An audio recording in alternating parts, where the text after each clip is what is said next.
Lovely in dipper from Junaid Khan. He gets the big one. Kakul camp basically ये culture आया था 2007 से almost, लेकिन उससे पहले कई इंटरेस्टिंग टॉपिक पे हम आज बात करेंगे, जिस तरह इमाद वसीम का यू टर्न, मोहम्मद आमिर का, और जिस तरीके से IPL के जो मैचेस हो रहे, क्योंकि लास्ट टाइम तो हम यही कह रहे थे कि भाई PSL के जो है वो टफ मैचेस हो रहे हैं, तो IPL के भी जो 2-4 मैचेस अभी तक हुए हैं सो वो क्लोज मैचेस हुए। लाइक ऐसा फील ही हो रहा था कि ये टीम जीत रही है और सडनली जो है वो दूसरी टीम जो है वो जीत जाती थी। Imad Wasim no doubt white ball का वो एक अच्छा प्लेयर था, जिस तरीके से वो बाहर हुआ था काफ़ी ऐसी चीज़ें वगैरह हुई थी कि जिस बिहाफ पे जो है वो बाहर हुआ था।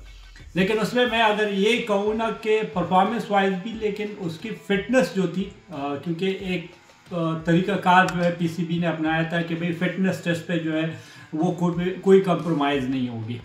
तो इमाद वसीम का थोड़ा सा नी का प्रॉब्लम है, तो अब भी जो उन लोगों ने PCB के साथ उसने बात की है, तो मेरे हिसाब से ये वही होगी कि उसने कहा कि भाई मैं फिटनेस टेस्ट नहीं दूंगा, क्योंकि उसकी नी जो है वो अलाउड ही नहीं कर रहा। वो उसने यही कहा होगा कि भाई आप मेरे से फील्डिंग जिधर भी करना चाहे या बॉलिंग बैटिंग हर चीज़, लेकिन जो 2 किलोमीटर है या जो वेट उठाना होता है या जो स्प्रिंटें वगैरह होती है वो मेरे से नहीं होती। तो शायद जो डीलिंग हुई होगी तो मेरे हिसाब से ये होगी, अभी ये कंफर्म नहीं है। फिर आमिर की अगर बात की जाए, आमिर एक अच्छा बॉलर है, थ्रू आउट हमारे साथ भी खेलता रहा है, अंडर 19 वगैरह हम इकट्ठे खेले थे और ज़्यादातर क्रिकेट भी इकट्ठे ही खेले थे। लेकिन ये कि आमिर को बंदा कहते हैं ना कि मुझे एक चांस मिला था, दूसरा तो आमिर को पहले चांस मिला, उसके बाद जो हुआ था उसके बाद उसको 2016 में दूसरा चांस भी मिला, लेकिन उसके बाद भी उसने जो किया है तो मेरे ख्याल में लोग जो है उस पर उंगलियां उठा रही है, स्पेशली जो पाकिस्तान क्रिकेट लवर है ना, तो यही कह रहे हैं कि यार उसको एक चांस नहीं 2 नहीं मिले, अभी तीसरा क्यों दे रहे हो? क्योंकि अगर कोई बंदा कंट्री के साथ सिंसियर नहीं है, हाँ गलती होती है हर इंसान से, हम सबसे होती है, लेकिन जिस तरह उसका हुआ था तो वो फिर रिटर्न आया था 2016 में, फिर जिस तरीके से उसने बयान वगैरह दिए थे, तो लोग जो है वो थोड़े से नाराज़ है उस पर। अब जिस तरह काकुल का जिक्र करें तो उसके लिए जो है वो 29 प्लेयर जो है वो अनाउंस कर लिए। 29 में जो बिल्कुल फ्रेश चेहरे हैं, जिस तरह सलमान आगा है, मोहम्मद अली वगैरह, ये सारे पाकिस्तान के लिए खेले हुए हैं। जो फ्रेश लड़के आए हुए हैं तो उसमें इरफान खान है, Mehran Mumtaz left arm spinner, एक अच्छा आप कह सकते हो कि वाइड बॉल का स्पेशली बहुत ही अच्छा है।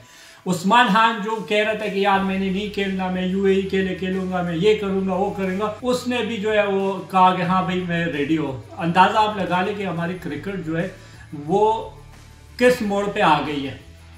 मैं ये नहीं कहूँगा कि उस्मान खान कोई अच्छा प्लेयर नहीं होगा, लेकिन हमारी ये हालत आ गई कि एक प्लेयर जो है वो PSL में 1-2 अच्छी इनिंग्स खेलते हैं और हम उसको मिन्नतें करते हैं। एक टाइम ऐसा होता था कि आपके पीछे 100-100, 150-150 मैच होते थे इंटरनेशनल के, और आपके 10-10, 15-15, 100 होते थे, और मैंने नहीं देखा है कि कभी सेलेक्टर या कोचेज ने उसको रिक्वेस्ट किए कि काइंडली यार आप टीम के लिए खेले, क्योंकि अगर एक निकलता था तो उसके पीछे जो है वो 2 होते थे। लेकिन अब हालत ये आ गई कि अगर एक निकल रहे तो हम ये सोच रहे कि भाई खेलेगा कौन। तो उसका जो रीज़न है, जो 2018 के बाद जो डिपार्टमेंट क्रिकेट और रीजन क्रिकेट ख़त्म हुई थी ना, तो ये उसके असरात जो है वो निकलना शुरू हो गए, क्योंकि जो नया बैकअप था वो आ ही नहीं रहा था। बैकअप वाइज अगर बात की जाए ना तो आप अंदाज़ा लगा लें, अगर इरफान खान और मेहरान आए हुए ना तो उन लोगों ने कोई आउटस्टैंडिंग परफॉर्मेंस नहीं दी है।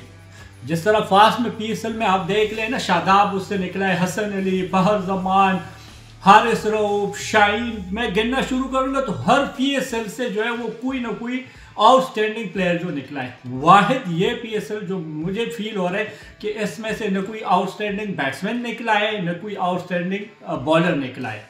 हालांकि नॉर्मली जो है वो बॉलर तो निकलते ही निकलते थे, इस दफ़ा जो है फास्ट बॉलर कोई नहीं निकला है। बॉलिंग में लेफ्ट स्पिनर में जो है वो मेहरान थोड़ा बेहतर है, उसने 1-2 मैच, मेरे ख्याल में 3-4 मैच खेला था, उसमें 2 में उसने अच्छी बॉलिंग की है। बाकी इरफान खान जो है, इरफान खान का कोई 50 भी नहीं है, हाईएस्ट उसका मेरे ख्याल में 30 या 35 रन है, और हम ये कह रहे हैं कि हाँ भाई वो हमारे मिडल ऑर्डर का जो है वो फ्यूचर स्टार है। वो हमारे मिडल ऑर्डर के जो हमारी वीकनेस है, जो जगह खाली है, उसको वो कवर करेगा। तो 30-35 पे जो है वो कोई भी नहीं करता। जिस तरह आपने फास्ट में देखा था, हमने मोहम्मद हारिस को जो है वो पिक किया था, तो हारिस में टैलेंट है, लेकिन जिस टाइम उसको पिक किया था उसके टोटल 1.50 था डोमेस्टिक में, और PSL में भी वही 1.50 था उसका। तो वो क्या था, वो आके अपना 20-25 तो टक टक कर लेता था, लेकिन वो लंबा स्कोर तो नहीं कर सकता था। वो आपके लिए मैच नहीं जिता सकता। जिस तरह बाबर ने आपको जिताया है, जिस तरह फहर ने आपको जिताया है, जिस तरह पास में यूनुस भाई, इंजी भाई, यूसुफ भाई ने आप लोगों को जिताए, वो वाला जो है वो आपको कोई नहीं दे सकता। क्योंकि अगर एक बंदा की ये आदत ही नहीं है कि वो 100 पे 100 करे, तो वो आपको किस तरह मैच जिता सकते हैं।